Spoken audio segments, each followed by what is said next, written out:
programme PCA la programme la boo xam ne ministère état du Sénégal moo ko tëgg ànd ci ak ñaari bailleurs Banque mondiale ak FIDA mais dafa sukkandiku ci ñaari ministère benn programme la mais ñaari ministère ñoo koy déroulé mooy ministère de l'agriculture, de l'équipement rural et de la souveraineté alimentaire ak le ministère de l'élevage et des productions alimentaires bu tudd programme de compétitivité de l'agriculture et de l'élevage programme boobu dafa sukkandiku ci programme yi amoon fi déjà ci ñaari ministères yi benn bi PRACAS lañ koy wax donc programme d'accélération de la cadence de l'agriculture au Sénégal ak programme national de développement de l'élevage pour li jëm ci wàllu ministère de l'élevage pour yokk possibilité de croissance économique boo xam ne ci ñaari ministères yi lay dépendre mais croissance économique boo xam ne dina yàgg durable je suis heureux de vous constater que monsieur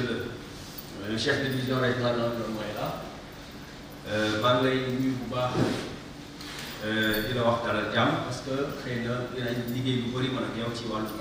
programme donc résilience aussi maanaam nan la ñuy def ko programme activité yi muy déroulé xëy na mu nekk activité yoo xam ne dina mën a sukkandiku ci coppite jaww ji dans yi ñuy wax changement climatique te changement climatique day mel ni ñuy perturbé taw yi variabilité pluviométrique température aussi day gën a yokk gis nañ ko loolu yëpp nag programme bi ku koy buy def activité bi dina si tenir compte inclusive maanaam ñëpp ciy bokk donc comme ni ko suñu document de référence en matière de développement économique et social ko waxee le PSE objectif PCA mooy améliorer vraiment li ñuy wax productivité xëy na yokk ni ñuy produire bokk li ñuy produire bokk na muy rendement agricole muy production élevage jëm ci yàpp wala jëm ci meew bokk na ci donc amélioration productivité mais ku ne productivité production mu ngi ci waaye jumtukaay yi ñuy utiliser pour gën a ñoŋal gën a gaawal production bi mu ngi ci aussi donc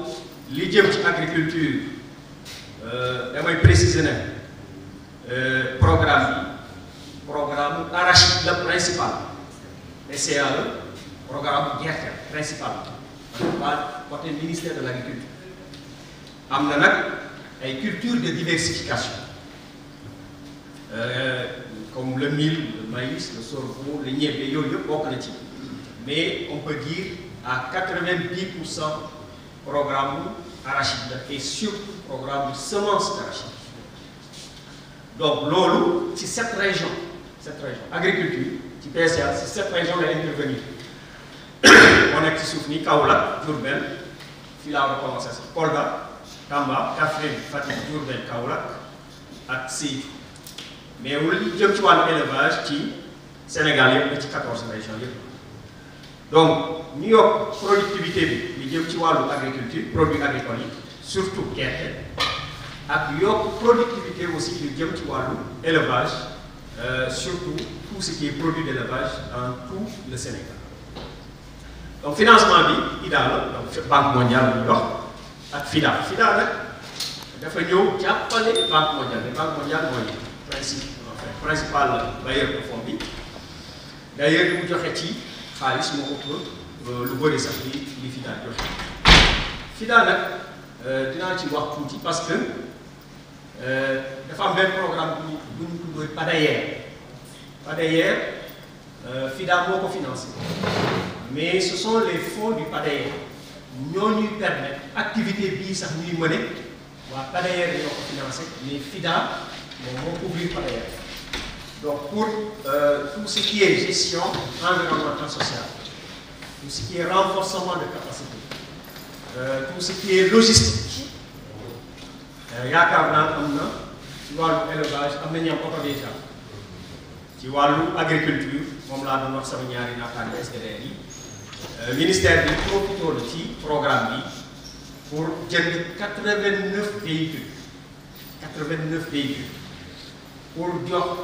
DRD bu nekk oto 14 DRD yëpp 46 SDDR yëpp dinañu am oto ak 54 motos également pour les SDDR ñoom jotaguñu parce que ministre bi semaine bi passé la réceptionné oto yi donc ñu ngi leen di livré ndànk-ndànk loolu FIDA ak l'intermédiaire du FADER moo ñu ko financé pour mën a jënd loolu yëpp parce que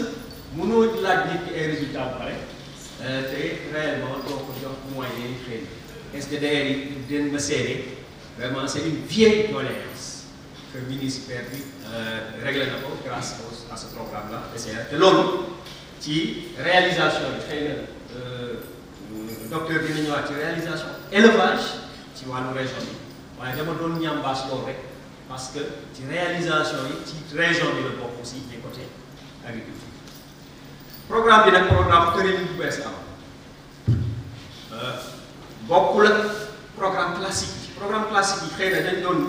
gis programme boo xam ne projet boo xam ne day am financement boppam équipe boppam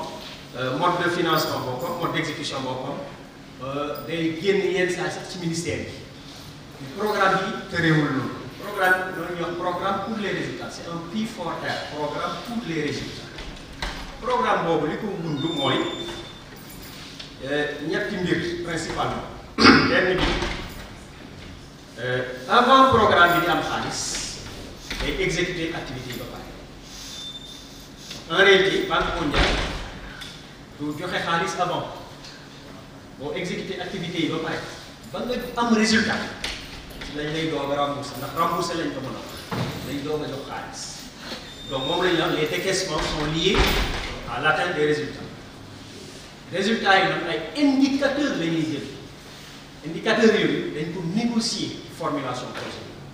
entre les ministères agriculture et élevage partenaires techniques financiers tous les services rattachés aux deux ministères donc ce qui fait que 10 indicateurs lañ choisir dinaa ci ñëw ci fin bi 10 indicateurs yi disons 5 yi 6 yi agriculture moo ko moom 3 yi élevage moo ko moom mu des benn boo xam ne ñun ñoo ko bokk ñun ñaar moom la ñuy wax les ILD indicateurs liés au décaissement donc la banque ne finance pas les activités la Banque mondiale finance les résultats prévoir les résultats mais nan la ñuy xamee atteindre nañu résultats yi wala atteindre nañu bu ñuy exécuter ba pare chaque année wala tous les 6 mois 2 fois chaque année ministère élevage agriculture dañuy ut benn cabinet boo xam ne nekkul agriculture nekkul élevage cabinet indépendant on appelle ça l'agent de vérification indépendant l'AVI moom mooy xool rapport bi élevage présenté si cette activité rapport d'activité bi agriculture présenté ñoom ñoo koy saytu est-ce que li agriculture wax atteindre na résultat bi ak bi est-ce que am na wala amul te loolu agent bi mën na ñëw ci DRD mën na ñëw ci SDDR mën na ñëw ci régional élevage départemental élevage les organisations de producteurs les organisations d'éleveurs foofu lay vérifier est-ce que réellement les activités ont été menées et les résultats ont été atteints en tout cas bi l'accord yi wax bu ñu vérifier ba pare ñu envoyé ñu ko au niveau de l'unité technique de coordination ñaari ministère ñu vérifier est-ce que lii mu wax am na wala amul ñu vérifier waat bu paree ñu envoyé Banque mondiale ñu vérifier valider ci lay doog a fay xaalis parce que chaque indicateur dafa am somme xaalis budget bu ñu ko jagleel donc bu ñu atteindre ñaari indicateurs yooyu la ñuy fay bu ñu atteindre les 7 ou 8 ou 10 indicateurs on nous paye tout donc ñu ngi def vérification tous les 6 mois mais alhamdulilah chaque fois bu ñu defee vérification effectivement dañuy gis ni agriculture ak élevage ñu ngi def ay jéego yu mag ci indicateurs yi ñu atteindre te am na ay décaissements yu bëri yoo xam ne Banque mondiale ñu koy def ci. li sabab ndaje bi mooy dafa am benn programme bi nga xamante ne état du Sénégal moo ko teg pour ñu dimbali baykat yi ak éleveurs yi ci domaine yu nekk domaine bi ci njëkk du ko bu fekkee élevage la mën naa cee wax wér-gu-yaram jur gi nekk lu am solo beneen domaine bi nga xamante ne moom moo ci topp mooy lekk bi nga xamante ne mooy lekk jur gi surtout ñax bi parce que les animaux comme ni ñu koy waxee c'est les ruminants te bu fekkee ay ruminants la li ñuy gën a soxla ci dund mooy ñax. beneen bi ci topp mooy wàllum meew bi meew dafa nekk lu am solo ci en tout cas ci alimentation humaine te ñu ko mën a indil mooy jur gi te boo xoolee Kolda am na ay centre yoo xamante ne par exemple ñu leen tuddee centre de te programme bi dafa ñëw également pour dimbali leen pour centre yi nga xamante ne doxul mën leen a dimbali nga xamante ne ñoo pour que région bi mën a am lu ñu tuddee autosuffisance en lait. bu ñu jëlee premier point bi mooy wér-gu-yaramu jur gi programme bi dimbali nañu ci fànn yu nekk mën naa jëpp ñàkk jur gi jox nañu ay jumtuwaay ay vaccin pour ñu ñàkk jur gi jox nañu également ay jumtuwaay yoo xamante ne bu ñu dem di ñàkk jur gi moom la ñuy utiliser jox nañu également ay warwaay yoo xamante ne également muy oto muy moto suñu ndaw yi nekk ci terrain bi moom la ñuy soxla également pour def seen liggéey bu ñu jëlee deuxième point bi nga xamante ne mooy wàllum lekk bi État du Sénégal dafa signé benn convention à travers le ministère de l'élevage et des ressources animales donc tënk benn bataaxal benn ONG bu tudd ONG Gune bi ngi fii ci dëkk bi ci région de Kolda te seen xam-xam dafa màcc ci li ñuy defee lu ñu tuddee semence certifiée semence benn ji la boo xamante ne dañ koo testé ba pare et puis ji bu baax ci jur gi muy ñebbe fourragère donc depuis 2021 ONG Gune mi ngi ciy liggéey ak ministère de l'élevage pour que bu ñu paree ci semence boobu noonu ñu mën koo jox éleveurs yi gratuitement kenn du ko jaay mais dañ koy joxe gratuitement mais nag il faut nga am suuf parce que pour ñu jox la jur gi dañuy exiger délibération maanaam foo xamante ne yow foofu ngay bayee foofu nga mën a bayee vraiment ba nga xamante ne bu ñu nekkee ci jafe-jafe parce que culture fourragère lu tax mu am solo mooy dañ koo testé ba pare en 2012 dafa amoon benn bekkoor bu metti bu fi amoon laal pays dëkk yi nga xamante ne moom la ñu tuddee dëkk Sahel yi boo xoolee Mauritanie temps yii jur gi doon na dee parce que amuñu woon lu ñu lekk léegi nag si lay indi nag lu ñu tuddee culture fourragère donc ba nga xamante ne yow boo defee sa culture fourragère am sa tool yow bu fekkee dem na ba nga xamante ne toll nañ ci benn période ba nga xamante ne ñax amatul ci dëkk bi ñax amatul ci localité yi yow di nga mën a génn ci ñax boobu noonu mën koo dundal sa jur gi non seulement di nga ci mën a dundal sa jur gi di nga ci mën a denc mais également di nga ci mën a jaay parce que dañu ne tàggat dañu formé tàggat leen ba nga xamante ne lu ñuy tuddee entrepreneuriat fourragère donc de la production à la commercialisation vraiment mu nekk moo gën a am solo man mën naa ne man moom ëppal solo en tout cas ci ñetti points yi nga xamante ne moom la programme bi en tout cas visé. plainte boo ko déggee boo xoolee souvent Banque mondiale en tout cas programme yi muy financé yëpp dafay exiger lu ñu tuddee dafay jox cër bu mat sëkk lu ñu tuddee les aspects environnementaux da leen jox cër bu baax a baax parce que mën ngay installer parc à vaccination maanaam fu ñuy dugal jur pour ñàkk leen mën ngay installer ay centre de collecte du lait maanaam fu ñuy defaree meew bi ak yeneen yoo xamante ne mën na am ay njeexital ci dëkk bi et loolu Banque mondiale du ko bëgg moo tax souvent day exiger avant ñuy def yooyu noonu ci dëkk ba mu yabal ay ndawam ay ndaw ñoo xam dañoo am seen xam-xam dafa màcc ci loolu mu ñëw waxtaan nag askan bi nga xamante ne ñoom ñoo wër càmm ak agriculture waxtaan ak ñoom ci li nga xamante ne maanaam bu ñu amee jafe-jafe yooyu fan lañ mën a jooytoo jafe-jafe yooyu et si loolu sax boo xoolee après dañuy créer ay comité dañu am ay comité boo xamante ne ci commune ba lay nekk au niveau département ak au niveau régional ba nga xamante ne ñoom bu ñu amee jafe-jafe rek dañuy ñëw au niveau local jooytoo ko fa ñoom ñu ñëw compenser leen ñoom ñoo xam nag après waaye waxtaan lay doon si ñoom ñoo xool lu ñuy bëgg ñu mën nañ koo dimbali donc vraiment loolu daal mooy waroon daje bi nga xamante ne ñu def tey fii ci autorité li ma ci remarqué mooy dafa am benn jumtuwaay bu am solo boo xamante ne dafay yombal ñàkk jur gi moom la ñuy tuddee parc à vaccination foofu la ñuy dugal jur yi foofu la ñuy dugg pour que sunu agent yi mën a nekk de part et d'autre ci côté yi mën a da ñàkk day yomb te dina baax malheureusement li ñu seetlu en tout cas tey jii si présentation bi nga xamante ne def naa ko benn partie kese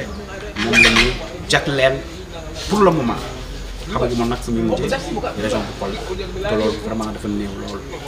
buñ sañoon programme bi ñu laaj ñëw suñuy xalaat lan ngeen bëgg ñaata ngeen ci bëgg ñun ñu jox leen ko comme ça ñoom ñu mën koo exécuter waaw loolu daal laa xamante ne daal moo fi nekk moom pour le moment limite bu ñu laajoon ñu suñu mbébét mooy commune bu nekk am parc à vaccination commune bu nekk ci Kolda am benn parc minimum bu tuuti benn parc à vaccination loolu moo nekkoon suñu je m'appelle Mamadou Baldé, je représente la MDO région. Je suis aussi éleveur. Donc, bon, par rapport à la culture fourragère, je pense que c'est une très bonne chose parce qu'on parle de compétitivité. Si on parle de compétitivité, nécessairement il faut qu'il y ait des mesures d'accompagnement. Et parmi les mesures d'accompagnement, je pense que la culture fourragère, la mise en valeur de cette culture fourragère peut être un élément important, d'autant plus que l'inspecteur a parlé un peu de production des semences de base, de pré-base, ensuite des semences de vulgarisation. Donc je pense que cet aspect-là, c'est déjà une très bonne chose parce que moi je suis quelqu'un qui fait de la culture fourragère pour mes animaux. Bon, je pense que c'est une très bonne chose. Je pense que dans même sa présentation, l'inspecteur, il y a un aspect qu'il a oublié et qu'il a lui-même mis en valeur dans cette année. C'est la sensibilisation. Il y a eu, je ne peux pas dire caravane, mais il y a une tournée de départementaux au niveau de toutes les communes pour sensibiliser les gens. Je pense que c'est dans le cadre de ce projet-là, pour que les gens sachent l'importance de la vaccination sur le cheptel. D'abord en termes de maîtriser sur la santé, et ensuite en termes aussi de peut-être même d'augmentation des revenus des éleveurs. Parce que quand les animaux ils sont en bonne santé, en termes de production, la production augmente. Donc quand la production augmente, nécessairement, le producteur aussi il a un gain, son gain qui s'améliore. Donc à ce niveau-là, je pense qu'il n'est pas venu dans sa présentation sur la sensibilisation, mais c'est un aspect important qu'ils ont mis en valeur cette année. Et en termes de résultats, je pense que je n'ai pas le chiffre, c'est eux qui ont le chiffre. Je pense que c'est un résultat qui est acquis. Bon, je pense que c'est une très bonne chose, dans la mesure où, comme je l'ai dit au début, on parle de compétitivité. Nous sommes dans un monde où tout le monde doit être compétitif. D'autant plus que c'est un projet qui intègre deux ministères. Dans la région de Kolda, tous les éleveurs ils sont agriculteurs. Tous les agriculteurs, je peux dire, presque sont éleveurs. Donc s'il y a un projet qui lie les deux, je pense que c'est un résultat qu'on ne peut attendre en termes de... Peut-être c'est le projet, peut-être, ils n'ont pas tout présenté, mais c'est